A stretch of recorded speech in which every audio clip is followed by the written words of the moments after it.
حضرت انس رضی اللہ عنہ کی والدہ آپ صلی اللہ علیہ وسلم سے درخواست کی کہ میرے بیٹے انس کے لیے دعا کریں، تو آپ صلی اللہ علیہ وسلم نے ان کے لیے دعا کی، یا اللہ انس اس کے مال میں برکت عطا فرما، اس کی اولاد میں برکت عطا فرما، اس کو عمر عطا کر، لمبی عمر عطا کر، اور اس کی مغفرت فرما۔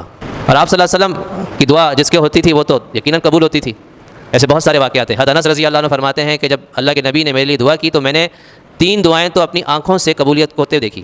چوتھی دعا چونکہ مغفرت کی ہے تو فرمایا کہ وہ تو مرنے کے بعد پتہ چلے گا، اللہ کی طرف سے مغفرت تو اس وقت پتہ چلے گا، دنیا میں تو کسی کو نہیں پتہ چل سکتا نا کہ اس کی مغفرت ہوئی نہیں ہوئی ہے، امید تو کی جا سکتی ہے لیکن یقین کس وقت ہوگا؟ مرنے کے بعد۔ تو فرمایا کہ اللہ نے مجھے اولاد بھی بہت دی، مال بھی بہت دیا، اور عمر بھی بہت لمبی دی۔ اولاد اتنی دی، فرمایا کہ میری اولاد آگے ان کی اولاد پھر ان کی اولاد اتنی زیادہ تھیں کہ 100 کو تو میں خود اپنے ہاتھ سے دفنا چکا ہوں۔ وہ ایک دفعہ طواف کر رہے تھے تو ان کے ساتھ ان کی اولاد میں سے 60 بچے ان کے ساتھ طواف کر رہے تھے۔ فرمایا کہ اللہ نے مجھے انصار میں سب سے زیادہ مالدار بنا دیا، اور ایک خصوصیت یہ تھی کہ باقی لوگوں کے باغ میں سال میں 1 دفعہ پھل لگتا تھا اور میرے باغ میں سال میں 2 دفعہ پھل لگتے تھے۔